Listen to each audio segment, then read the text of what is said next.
Broadcast, you too can participate. You can ask your questions if you have any queries, suggestions, and we'll put them directly to our experts who are joining us in the studio.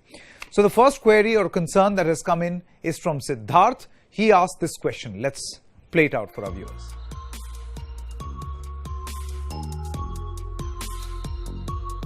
Siddhartha from Bombay here. My query with regards to Bitcoin is that what kind of analysis one can do in order to identify which Bitcoins to invest, which Bitcoins to buy, which Bitcoins to sell. Do we have some kind of data points which will help us in this identification?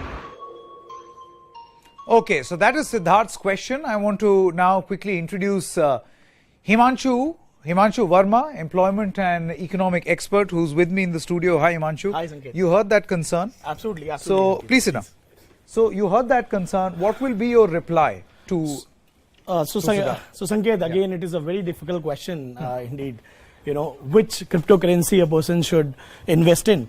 But taking that from a different angle altogether, I would suggest that firstly we need to see, because the question came from an Indian, I mean somebody from our own country. So we need to see that government is not in a mood to legalize it, or maybe we can say they are in a dilemma to legalize it or not to legalize it.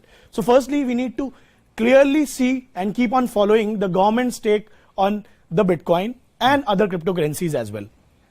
In case somebody gets that, the next step he needs to do is to understand what are the different exchanges for getting a cryptocurrency from. So there are many Indian exchanges. I would not take any names, but yes, CoinX, CoinDelta are the few which are the most famous ones.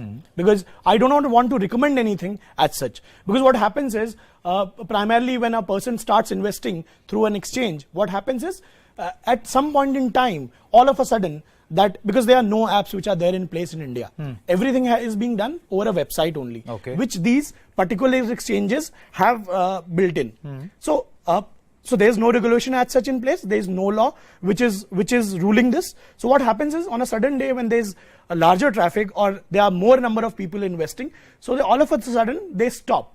They stop as in there are no new registrations, or they say the deposits are not happening, or they also change the mode of the payments, which I have been following since long.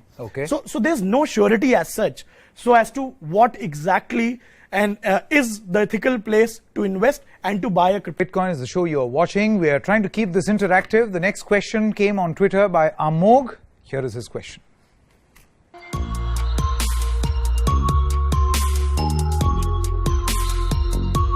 Hi, I'm Amog Suman. I'm a computer science graduate from IIT Delhi. I have a very few basic queries for you. Firstly, can you still invest in Bitcoin? And what are the possible projections for its values? Secondly, what are the possible loopholes in Bitcoin algorithm design? And what is it that is making so many cryptocurrencies to float around? Himanshu, I think that's a relevant question. Absolutely.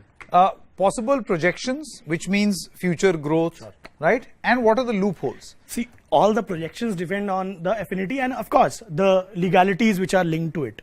If the government says yes in India, in Indian context, and if we were to go and outside see the global, because this is being led by the global economy as well. I mean the countries which are taking decisions on the Bitcoin. So like Japan, when legalized it in March, April, it surged all of a sudden. And it surged the new heights at that point of time. Then in September, it was around 11 exchanges which came in. So it's all on the supply and demand, and of course on the legal status, legal tender of that particular cryptocurrency for this case, which is Bitcoin.